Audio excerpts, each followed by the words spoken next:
स्वागत है एक बार फिर से आप सबों का हमारे यूट्यूब चैनल ज्ञानी गुरुकुली में। दोस्तों, इस वीडियो में हम बताने वाले हैं क्लास 12th वालों का जियोग्राफी, यानी 12 फरवरी को जो आप लोगों का जियोग्राफी का एग्ज़ाम है, उसी से रिलेटेड हमने वायरल एमसीक्यू को लेकर आए हैं। और ये अंतिम मौका है। जी हाँ दोस्तों, आपने सही सुना। आप लोगों ने यूट्यूब पे बहुत सारे वीडियो देखे होंगे, पर आप लोग वीडियो देख देख के थक जाओगे, पर आपके एग्ज़ाम में एक भी प्रश्न मिलने वाला नहीं है। पर मैं जो प्रश्न आप लोगों को मैं करा रहा हूँ, 100% गारंटी देता हूँ, यहाँ से बहुत सारे प्रश्न आपके बोर्ड एग्ज़ाम में मिलेंगे। तो अगर आप नए होंगे सब्सक्राइब कर लीजिएगा, क्योंकि मैं जेक बोर्ड से रिलेटेड तैयारियाँ कराता हूँ और आप लोगों का अदर सब्जेक्ट का मैं तैयारी करा दूंगा जो बचा हुआ है। ठीक है, तो सब्सक्राइब कर लें फटाफट से। चलिए फटाफट से प्रश्न देख लेते हैं। देखिए, 12 फरवरी का आ गया प्रश्न पत्र 2024 का भूगोल यानी जियोग्राफी का। जी हाँ दोस्तों, आपने सही सुना। ये 12 फरवरी में बहुत ही कारागार शामिल होने वाले हैं, क्योंकि बहुत इंपॉर्टेंट प्रश्न को हम आपको इस वीडियो में कराएंगे। ठीक है, पहला प्रश्न है, मानव भूगोल क्रियाशील मानव और अस्थायी पृथ्वी के परिवर्तनशील संबंधों का अध्ययन है, यह किसने कहा है। ठीक है, प्रश्न संख्या 1 का जो करेक्ट आंसर हो जाएगा ऑप्शन नंबर बी, कुमारी सैंपल नेट। किसने कहा? कुमारी सैंपल नेट। ठीक है, अगला सवाल देखते हैं, निम्नलिखित में कौन सा एक विरल जनसंख्या वाला क्षेत्र नहीं है। ठीक है, कौन इनमें से कौन सा एक विरल जनसंख्या वाला क्षेत्र नहीं है, ये आपको बताना है। तो प्रश्न संख्या दूसरा का करेक्ट आंसर हो जाएगा दक्षिणी पूर्वी एशिया, यानी option number C is correct answer. ठीक है, आप लोगों ने यहाँ तक दो प्रश्न को देखा। अगला सवाल है, प्रतिकर्ष अपकर्ष कारक उत्तरदायी है। ठीक है, प्रतिकर्ष और अपकर्ष कारक किसके लिए उत्तरदायी है? प्रश्न संख्या तीसरा का ऑप्शन नंबर ये हो जाएगा प्रवास के लिए। अगला सवाल है, सबसे कम लिंगानुपात किस देश का है? प्रश्न संख्या 4 है, सबसे कम लिंगानुपात किस देश का है? तो लाटविया का है। अगर पूछे सबसे अधिक लिंगानुपात किस राज्य का है, तो संयुक्त अरब अमीरात का है। सॉरी, किस देश का है।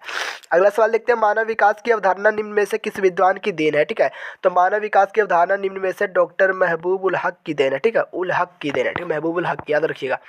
चलिए, प्रश्न संख्या 6 देखते हैं, निम्न में से कौन सा रोपण कृषि नहीं है? प्रश्न संख्या 6 का जो करेक्ट आंसर हो जाएगा ऑप्शन नंबर सी, गेहूं। गेहूं रोपण कृषि नहीं है। अगला सवाल है, निम्न में से किसमें उच्चतम साक्षरता दर है? प्रश्न संख्या 7 का जो करेक्ट आंसर हो जाएगा ऑप्शन नंबर ये हो जाएगा लक्षद्वीप। ठीक है, लक्षद्वीप। अगला सवाल है, सन 2011 के जनगणना के अनुसार भारत की जनसंख्या कितनी है? 2011 के जनगणना के अनुसार भारत की जनसंख्या है 121.01 करोड़। ठीक है, चलिए प्रश्न संख्या 9 देखते हैं, नई औद्योगिक नीति की घोषणा कब की गई? प्रश्न संख्या 9 का जो करेक्ट आंसर हो जाएगा ऑप्शन नंबर बी, यानी कि 1991 में। अगला सवाल है, निम्नलिखित में से कौन सा नदी के तट पर अवस्थित नहीं है? प्रश्न संख्या 10 का ऑप्शन नंबर करेक्ट हो जाएगा भोपाल, जो है नदी तट पर अवस्थित नहीं है। कोलकाता, आगरा और पटना नदी के तट पर अवस्थित है, लेकिन भोपाल नहीं है। ठीक है, इसका option number C is correct answer. अगला सवाल है, शुष्क कृषि में निम्न में से कौन सी फसलें नहीं बोई जाती है? ठीक है, प्रश्न संख्या 11 देखिए, बहुत सिंपल सा प्रश्न है। तो गन्ना को नहीं बोया जाता है, option number D is correct answer. इसमें टाइपिंग में हल्का मिस्टेक हो गया, नहीं नीचे एक बार और टाइप हो गया। ठीक है, तो गन्ना में नहीं बोया जाता है। ठीक है, अगला सवाल है, भारत में नदी द्रोणी में उपभोग योग्य जल सर्वाधिक निम्न में से किसमें है? तो प्रश्न संख्या 12 का जो करेक्ट आंसर हो जाएगा ऑप्शन नंबर ये, सिंधु में। ठीक है, अगला सवाल है, हीराकुंड डैम किस नदी पर बनाई गई है? ठीक है, हीराकुंड डैम किस नदी पे बनाई गई है? तो महानदी पे। अगला सवाल देख लेते हैं, सवाल नंबर 15 है, चलवासी पशुचारण करने वाले जनजाति कौन सी है? तो चलवासी पशुचारण करने वाले जनजाति जो है ना, मसाई है। Option number B is correct answer. सवाल नंबर 16 है, विश्व में सबसे अधिक, यानी सर्वाधिक मतलब होता है सबसे अधिक जनसंख्या केंद्रित है, तो कहाँ केंद्रित है? प्रश्न संख्या 16 का जो करेक्ट आंसर हो जाएगा मैदानों में। Option number B is correct answer.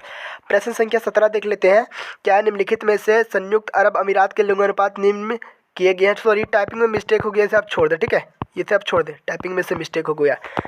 अगला सवाल देखते हैं, निम्नलिखित में से कौन सा देश उच्च मानव विकास वाला है? तो प्रश्न संख्या 18 का जो करेक्ट आंसर हो जाएगा ऑप्शन नंबर डी हो जाएगा नॉर्वे। निम्न प्रदेशों में से किसमें विस्तृत वाणिज्य अनाज कृषि नहीं की जाती है? प्रश्न संख्या 19 है, जो इसका करेक्ट आंसर हो जाएगा ऑप्शन नंबर डी, अमेजन क्षेत्र। सवाल नंबर 20 है, भारत में प्रति वर्ग किलोमीटर जनघनत्व वर्ष 2011 के अनुसार कितना है? प्रश्न संख्या 20 का जो करेक्ट आंसर हो जाएगा ऑप्शन नंबर डी हो जाएगा 382। ठीक है, 382 प्रति व्यक्ति आए।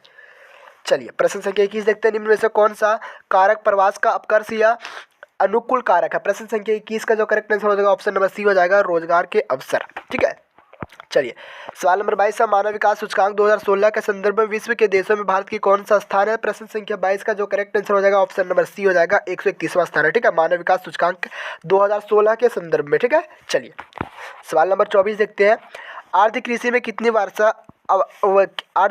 कितनी वार्षिक वर्षा आवश्यक है? सवाल नंबर 24 है। ठीक है, तो कितनी आवश्यक है? इसका सही हो जाएगा 75 सेंटीमीटर से अधिक। सवाल अगला, निम्नलिखित नदियों में से किस नदी में सर्वाधिक पुनः पूर्ति योग्य भौमजल संसाधन है? तो प्रश्न संख्या 25 का जो करेक्ट आंसर हो जाएगा गंगा हो जाएगा। ठीक है, ऑप्शन नंबर ये इज करेक्ट आंसर। अगला सवाल है, हरित क्रांति शब्द का प्रयोग सर्वप्रथम किस विद्वान ने किया था? बहुत इंपॉर्टेंट सवाल है, हरित क्रांति शब्द का प्रयोग सर्वप्रथम किस विद्वान ने किया था? तो इसका हो जाएगा डॉक्टर विलियम गॉड, यानी option number C is correct answer. सवाल नंबर 27 देख लेते हैं क्या है। भारतीय जनगणना इतिहास में किस वर्ष को ग्रेट डिवाइन की संज्ञा दी गई? ग्रेट डिवाइन की संज्ञा किस वर्ष को दी गई है? प्रश्न संख्या कितना है? प्रश्न संख्या ये आपका 27 है। ठीक है, ग्रेट डिवाइन की संज्ञा दी गई है। ठीक है, 1921 हाँ 1921 हो जाएगा, option number D is correct answer. प्रश्न संख्या 28 है, भारत में स्थानांतरित कृषि को क्या कहा जाता है? तो भारत में स्थानांतरित कृषि कहा जाता है झूम कृषि, झूम झूम, option number B is correct answer.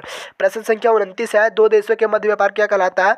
तो आप लोगों को हल्का दिमाग पर जोर देना है, दो देशों के यानी दो देश, एक ये देश है और ये देश है, तो दो देशों के बीच अगर व्यापार होगा तो उसे क्या कहेंगे? अंतर्राष्ट्रीय व्यापार। ठीक है, टाइपिंग में हल्का मिस्टेक हुआ, अंतर्राष्ट्रीय व्यापार होगा। ठीक है, चलिए प्रश्न संख्या 30 देखते हैं, कोच्चि पत्तन अवस्थित है। तो कोच्चि पत्तन कहाँ अवस्थित है? प्रश्न संख्या 30 का जो करेक्ट आंसर होना चाहिए वो हो जाएगा आपका केरल में। ठीक है, केरल में।